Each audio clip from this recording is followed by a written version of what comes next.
জয় হিন্দ বন্ধুরা, আমার রান্নাঘরে তোমাদের সবাইকে স্বাগত জানাই। তা আমি এখন করব রুই মাছের ঝোল।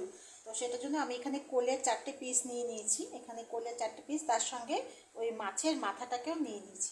তো এখন এটার সঙ্গে যা যা লাগবে সেটা হচ্ছে, আমি এখানে আলু কেটে নিয়েছি এরকম সাইজের। আলু আর বিনস, আলু বিনস দেবো, দিয়েই করব, অন্য কিছু সবজি আর দেবো না, আলু আর বিনস দিয়েই করব। তার সঙ্গে আছে এখানে লঙ্কা বাটা, অল্প করে লঙ্কা বেটে নিয়েছি, লঙ্কা বাটা। এখানে আছে হলুদের গুঁড়া, লঙ্কার গুঁড়া, আর এখানে আছে জিরার গুঁড়া, আর এখানে আছে কাঁচা লঙ্কা। তো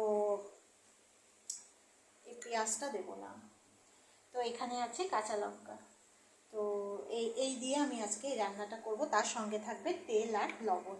তো আমি এখন কড়াইতে তেল দিয়ে দেব। তেল দিয়ে মাছগুলোকে ভাজা করে আগে উঠিয়ে নেব। তেলটা আমার গরম হয়ে গেছে, এখন মাছগুলোকে আস্তে আস্তে ছেড়ে দেব।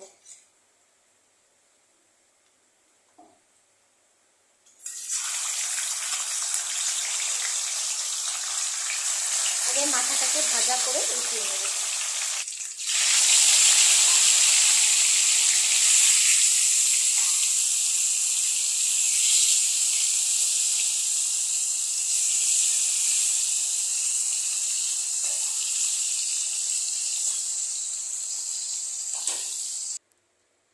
মাছ ভাজা হয়ে গেছে। এখন কড়াইতে আর একটু তেল দেব। তেল না দিলেও হয়, অল্প তেল মোটামুটি আছে, একটু তেল দেব। একটু তেল দিয়ে প্রথমে দিয়ে দেব কালো জিরা, এরপরে দিয়ে দেব অল্প আদা বাটা। আদা বাটাটা এইভাবে তেলের মধ্যে দিলে খেতে খুব ভালো হয়, সেন্টটা খুব সুন্দর হয়।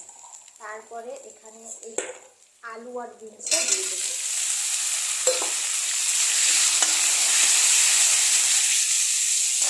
এটাকে একটু 1-2 মিনিট এটাকে একটু ভাজা করবো, সব কিছু মিশিয়ে এটাকে একটু ফ্রাই করবো।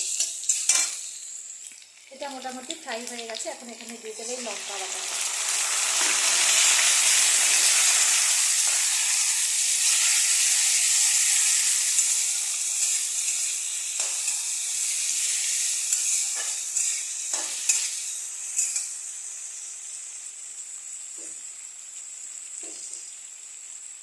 দিয়ে দেবো অল্প করে হলুদ।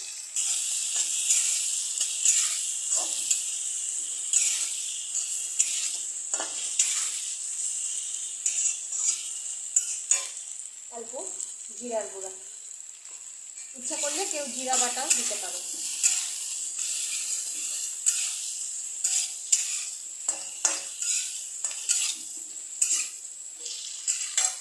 এখন দিয়ে দেবো লবণ।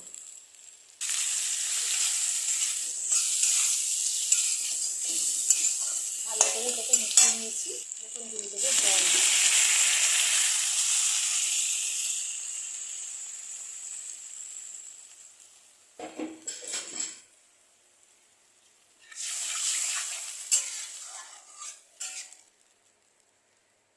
ঝোলটা কে কীরকম ঝোল খাবে সেই ঝোলটা বুঝে দেবে। আমার এতখানি ঝোল লাগবে, তো আমি এতখানি ঝোল দিলাম। এখন এটাকে ঢাকা দিয়ে 7 থেকে 10 মিনিট এটাকে ফুটতে দেবো।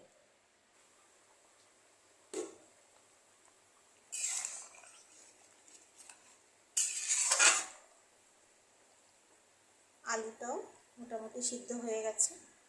এখন এখানে অল্প জিরার গুঁড়া দিয়ে আমি মাছগুলো ছেড়ে দেবো। অল্প এখান থেকে উপর দিয়ে অল্প দেবো জিরার গুঁড়া, অল্প দেবো উপর দিয়ে অল্প লঙ্কার গুঁড়া। যেহেতু লঙ্কা বাটা দেওয়া আছে সেই জন্য লঙ্কার গুঁড়াটা একদম অল্প দেবো।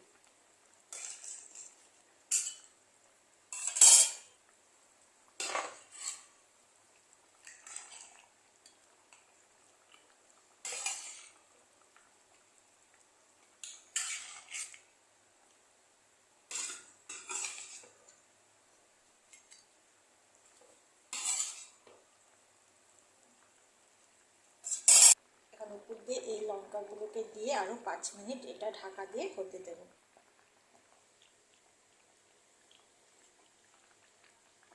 এটা আমার হয়ে গেছে 5 মিনিট, আরও সিদ্ধ হয়ে গেছে, সব কিছুই মোটামুটি সব হয়ে গেছে। কমপ্লিট। তো আমি এখন গ্যাস বন্ধ করে দিলাম, যে গ্যাসটাকে আমি বন্ধ করে দিলাম।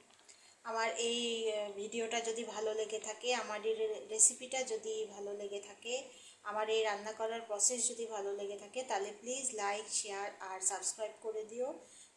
লাইক করো, কমেন্টে জানিও কেমন লাগলো। তোমরা করে দেখতে পারো, এটা মোটামুটি সবাই জানে, এটা জানে না যে তা না। তো একটু এদিক ওদিক আছে এটার মধ্যে, সেই জন্য আমি এটা ভিডিও করলাম। তো তোমরা সবাই ভালো থেকো। চলো আজকের জন্য টাটা।